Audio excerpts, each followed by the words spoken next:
ఒక పక్క 22వ తారీఖున ఇంత గొప్ప కార్యక్రమం జరుగుతోంది.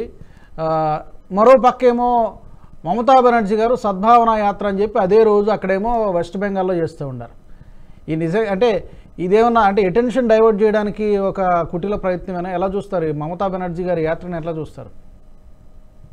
అది అనవసరాన్ని రెచ్చగొట్టే చర్య అండి. మరొక రోజు పెట్టుకోవాల్సింది. ఎందుకంటే అన్ని కదా వీళ్ళు ఆహ్వానం పంపించారు, అందరికి పెద్దవాళ్ళందరికీ ఆహ్వానం పంపించారు.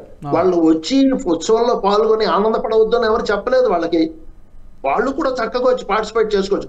ఆమెకి ఇంకేదైనా ఫంక్షన్ చేయాలంటే 22 కాకుండా తర్వాత మరొక రోజు ముందు రోజు పెట్టుకొని ఉంటే అందరికీ బాగుండేది. ఆమె ఎంత ఆపినా హిందువులకు మనసులో రాముడు ఉంటాడు. 22 తారీఖు ఆమె ఏదో ప్రత్యేకమైన బయట కార్యక్రమాలు చేసినా సరే హిందువుల మనసులో ఆ రోజు రాముడు ఉంటాడు, టీవీలో రాముడు కనిపిస్తాడు. అటువంటిప్పుడు ఊరికి అనవసరమైన ఘర్షణ వాతావరణం సృష్టించడం చాలా తప్పండి. ఆమె ముఖ్యమంత్రిగా ఉండి అటువంటి చర్యలు తీసుకోవడం చాలా తప్పు. ఆమె అవసరం యాక్చువల్ గా ఆమె హిందువులు ఓట్లు కూడా కావాలని అనిపించి ఉంటే ఆమెకి హిందువులకి ఆమె సహాయం చేసేది. ఈ రోజు ఉత్సవం జరుగుతుంది, చక్కగా మీరు చూడండి, మీకు పెర్మిషన్ ఇస్తాను, సెలవు ఇస్తాను చూడండి అని హిందువులు ఆమెను ఎంతో మెచ్చుకునేవారు. ఇప్పుడు ఇటువంటి వాటి వల్ల హిందూ ఓట్ బ్యాంక్ కొంత కోల్పోతుంది. అవి ఎందుకు మరి ఆలోచించడం లేదు. అట్లాగే నా కాంగ్రెస్ విషయంలో కూడా నాకు అదే అనిపించింది. ఎవరు ఇస్తున్నారో సలహాలు వాళ్ళకి సరైన సలహాలు ఇవ్వటం లేదు. ఎందుకంటే వాళ్ళు ఇదేమీ తప్పుడు కార్యక్రమం ఏం కాదు. సుప్రీంకోర్టు ఇచ్చిన తీర్పు అమలు చేస్తున్నది ప్రభుత్వం కూడా అమలు చేస్తోంది. ట్రస్ట్ వాళ్ళు కడుతున్నారు, ప్రైవేట్ ట్రస్ట్ మందిరం కడుతున్నారు. వాళ్ళు ఆహ్వానం పంపించారు. కాంగ్రెస్ వాళ్ళు ప్రారంభోత్సవానికి వచ్చి వాళ్ళు కూడా పార్టిసిపేట్ చేస్తుంటే వాళ్ళ నాయకులకు కార్యకర్తలకు కూడా హిందువులకు చెప్పుకునే అవకాశం ఉండేది. ఇప్పుడు వారికి అవకాశం లేకుండా కాంగ్రెస్ నాయకత్వం చేసింది. అది చాలా తప్పు అనిపించింది. కాంగ్రెస్ వాళ్ళు ఈ కార్యక్రమాన్ని ఎలా లేబులింగ్ చేస్తున్నారంటే ఇది ఆర్ఎస్ఎస్ బీజేపీ ప్రధాని మోదీ గారి కోసం డిజైన్ చేసినటువంటి ఒక కార్యక్రమం, ఎన్నికల ముందు ఎన్నికల్లో ఓట్ల కోసం మైలేజీ కోసం చేస్తున్నటువంటి ఒక కార్యక్రమం కాబట్టి ఈ కార్యక్రమానికి మేము హాజరు కావడం లేదని చెప్పి ఒక ప్రకటన విడుదల చేశారు. ఇంత గొప్ప కార్యక్రమాన్ని దాన్ని పొలిటిసైజ్ చేసి కేవలం ఒక 2 సంస్థలకి ఒక బీజేపీ జనసంఘగా ఉన్న కాలం దగ్గర నుంచి 3 ముఖ్యాంశాలు తీసుకుంది.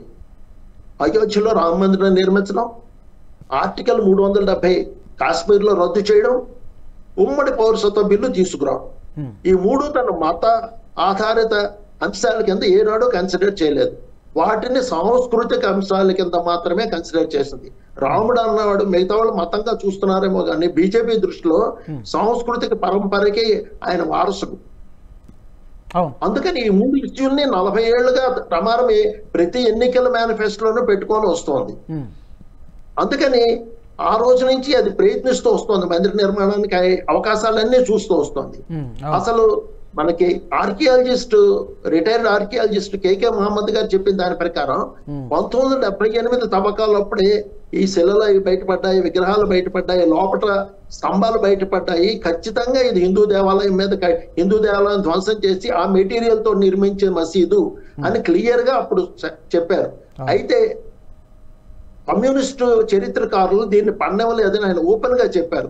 కమ్యూనిస్టు చరిత్రకారుల వల్ల ఈ సమస్య ఎంత జటిలం అయ్యేది, లేకపోతే చాలా సులువుగా పరిష్కారం అయ్యేది.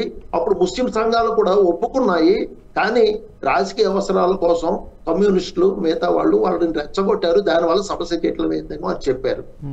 అందుకని బీజేపీ 40 సంవత్సరాలు పోరాడి సాధించుకున్న రామ మందిరం ఇప్పుడు ప్రారంభోత్సవం చేసినప్పుడు దానికి ఏదైనా బెనిఫిట్ వస్తుంది అంటే తప్పు పట్టడం ఎట్లా తప్పు పడతామండి? కాంగ్రెస్ ని చెయ్యొద్దు అని చెప్పలేదు కదా. 47 తర్వాత కాంగ్రెస్ ఈ సమస్యలు పరిష్కరించవచ్చు కదా.